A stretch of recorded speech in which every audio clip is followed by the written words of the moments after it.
Vamos lá então. Conforme prometido, a gente volta aqui agora analisando os títulos em espécie. E nós temos 4 títulos em espécie que são a base da prova da OAB.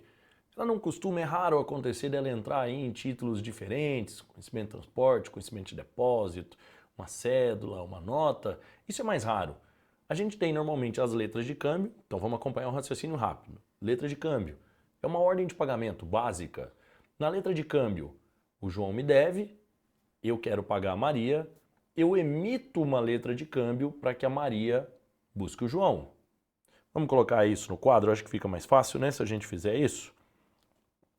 Vamos lá, no quadro. Então imagine o seguinte, eu tenho aqui o João deve 10 mil reais para o José. Só que o José resolve fazer uma negociação com a Maria. E essa negociação faz com que o José fique devendo 5 mil reais para a Maria. Ele emite uma letra de câmbio para a Maria para que ela possa receber do João os 5 mil reais. Qual que é o X da questão? De início, nós temos o José como sacador, nós temos a Maria como tomadora e consta o João como sacado. Só que o João pode ser que às vezes nem saiba que o José tem emitido essa letra de câmbio para Maria. Por esse motivo, a Maria vai levar o título para aceite. Então, o que é o tal do aceite na letra de câmbio? Aceite na letra de câmbio é o momento em que o sacado se efetiva como devedor do título. Que antes de aceitar, ele não consta, não tem assinatura dele, não tem nada no título. Então a Maria recebeu, a Maria tomadora, e falou, poxa, mas quem me garante que o João vai pagar? Então ela vai lá no João e fala, João, ó, o José emitiu esse título dizendo que você vai pagar, e aí? Aí o João diz, não, tá aqui, eu aceito, e assina o título. No momento que ele aceita, ele se efetiva como devedor daquele título. Então agora ele pode ser executado. Ah, professor, e se ele não aceitar? Se ele não aceitar, ou se ele fizer um aceite parcial, aceitar só uma parte, isso faz com que o título tenha o vencimento antecipado. Ele vence ali. E isso dá o direito da Maria de regressar contra o José com o título vencido antecipadamente. Essa é a lógica da letra de câmbio.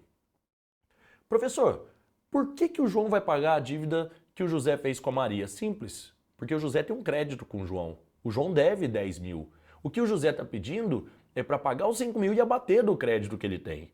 Ele não está pedindo para dar dinheiro, ele está pedindo para bater do crédito que tem. Isso é uma letra de câmbio, uma ordem de pagamento. O José ordena ao João que pague a Maria. Tranquilo? Gente, cuidado para não confundir o aceite da letra de câmbio com o aceite da duplicata. O aceite da letra de câmbio é a efetivação do sacado como devedor. A duplicata, por mais que ela tenha aceite, ela não é uma ordem de pagamento. A duplicata é uma promessa de pagamento. Só que ela é uma promessa invertida, que a gente chama de promessa indireta de pagamento. Que quem emite a duplicata é o próprio credor. Ele emite dizendo que o devedor deve aquele valor. O aceite na duplicata não é a confirmação do devedor como tal. O aceite na duplicata é simplesmente uma confirmação dos termos da duplicata. Então, na duplicata, diferente da letra de câmbio, o devedor não passa a ser devedor só depois do aceite, ele já é devedor. O aceite é quando ele pega a duplicata que foi o credor que redigiu e diz, ah, legal, eu aceito, é isso mesmo, está tudo correto. A forma de pagamento é essa, o parcelamento é esse, os valores, vencimento, está tudo correto, aceito. Então não confundam. Aceite na letra de câmbio, aceite na duplicata. Tranquilo? Tanto é assim que na letra de câmbio existe o vencimento a tempo certo da vista. Significa que o José deu uma duplicata, uma letra de câmbio para Maria e disse, Maria, essa letra de câmbio ela vai ter vencimento 30 dias após a vista. A Maria leva para o João e o João aceita no dia 15 de abril. 30 dias depois, essa duplicata está vencida. 15 dias depois, a Maria vai retornar ao João para receber a duplicata que ele aceitou. Existe um negócio ainda chamado de prazo de respiro na letra de câmbio. Você leva, o credor tem o direito de pedir que você volte 24 horas depois. Ó, volta amanhã porque eu preciso conseguir esse dinheiro. Esse é o prazo de respiro. Existe na letra de câmbio. Legal? Vamos dar uma organizada no raciocínio. Vai lá na tela, acompanhem comigo agora a letra de câmbio. Então é uma ordem de pagamento do emitente, que a gente chamou aqui de sacador, para o sacado em favor do tomador. Então as nossas partes, sacador, sacado, tomador. O sacador e o sacado podem ser a mesma pessoa e, na verdade, só quem não pode ser a mesma pessoa é o tomador e o sacado. Sacado e sacador podem ser a mesma pessoa? Podem. Sacador e tomador podem ser a mesma pessoa? Podem. Tomador e sacado podem ser a mesma pessoa? Não. É só essa a exceção. Quanto ao vencimento, nós já contamos o vencimento à vista, a dia certo, comentamos lá nas formas de vencimento no bloco anterior, a tempo certo da data e a tempo certo da vista quando a gente conta do aceite. Professor, eu levei lá para o aceite, o João aceitou, mas ele assinou e não colocou data do aceite. Como é que eu vou contar agora se ele não colocou data do aceite? Para isso existe um negócio chamado protesto por falta de aceite. Gente, existem 3 formas de protesto. Existe o protesto por falta de pagamento, que é quando você protesta o sacado. Já está aceito o título. Existe o protesto por falta de aceite, que é quando você protesta o sacador. Por quê? Porque o sacado não quis aceitar. Aí você protesta o sacador, que foi quem te deu o título e falou que o sacado aceitaria. E existe o protesto por falta de data de aceite, que significa que o vencimento é a tempo certo da vista, o sacado aceitou, mas não pôs data. Então o que você faz? Protesta para que o protesto torne público a data que você vai utilizar como vencimento daquele título. É isso que a gente precisa fazer. Certo? Questão no protesto, questão no vencimento, acho que não tem grande problema.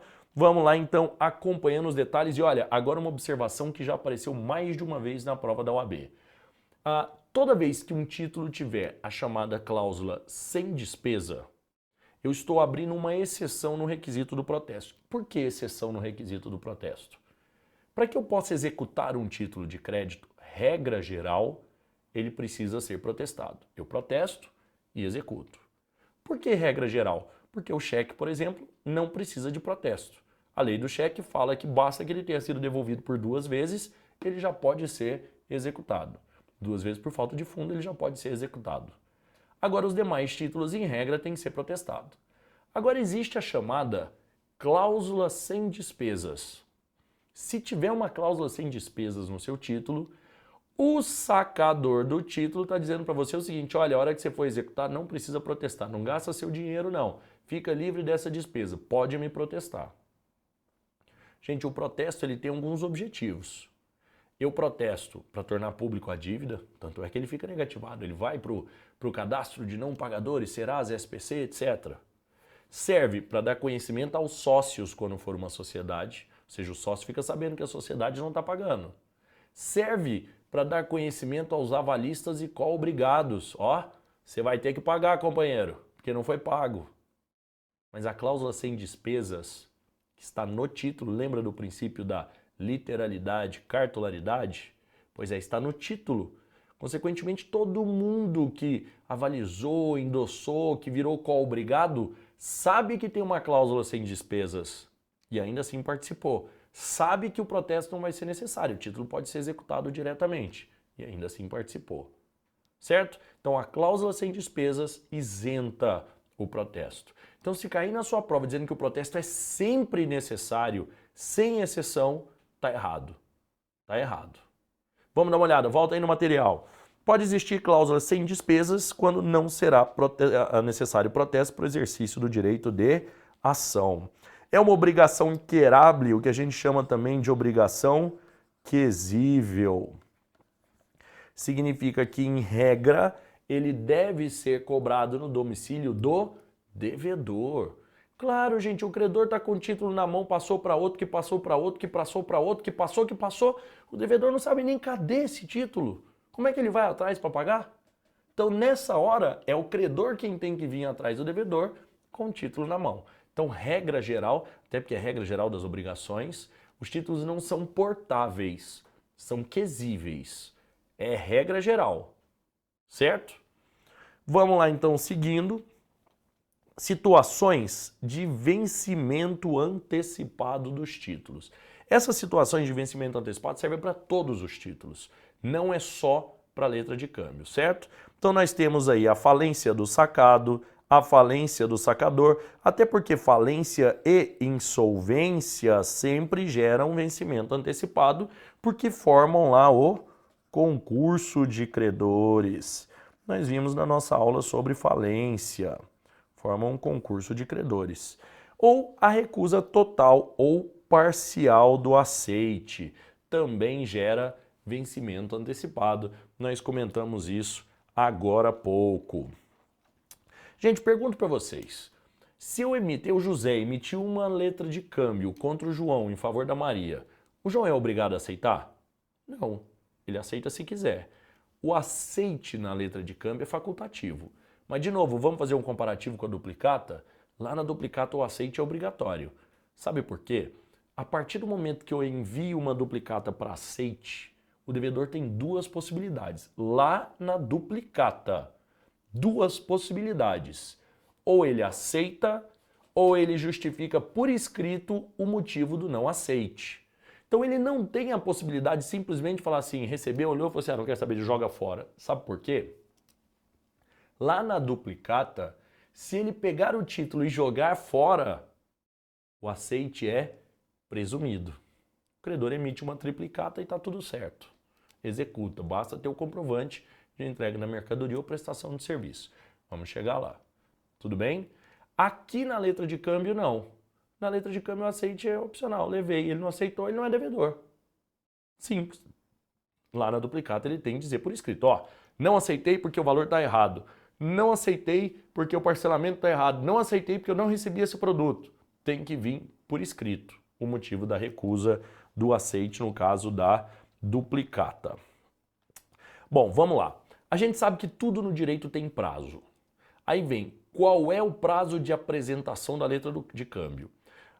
Quando a gente fala em letra de câmbio, o prazo de apresentação pode variar de acordo com a forma de vencimento, porque isso faz toda a diferença. Será vista a data certa, a tempo certo da vista.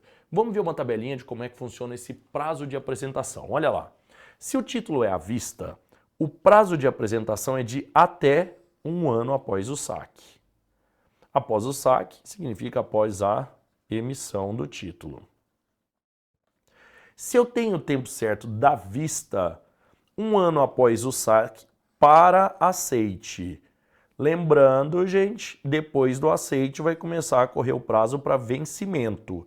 Então, quando é à vista, o pagamento acontece no prazo de apresentação. A tempo certo da vista, o vencimento começa a correr depois da apresentação. A tempo certo da data e vencimento com data certa, eu não preciso falar em prazo, porque o prazo vai estar estipulado no próprio título. E qual é a consequência de você apresentar um título fora do prazo? Você não tira a validade, isso não é prazo prescricional, é prazo de apresentação. Se você apresenta o título fora do prazo, você perde o direito de ação contra avalistas e co-obrigados. O devedor final continua obrigado, porque não prescreveu, você ainda tem direito de ação contra ele, mas os co-obrigados estão desonerados. Isso acontece no cheque também, pouca gente sabe disso. Quer ver um erro muito comum? Qual que é o prazo prescricional do cheque? 6 meses. Mas eu começo a contar esses 6 meses a partir de quando? A partir da apresentação ou do fim do prazo de apresentação. O prazo de apresentação no cheque, se eu apresentei hoje, começou a contar a prescrição. Mas se eu não apresento o cheque, tem um prazo máximo. Eu preciso de um prazo de apresentação.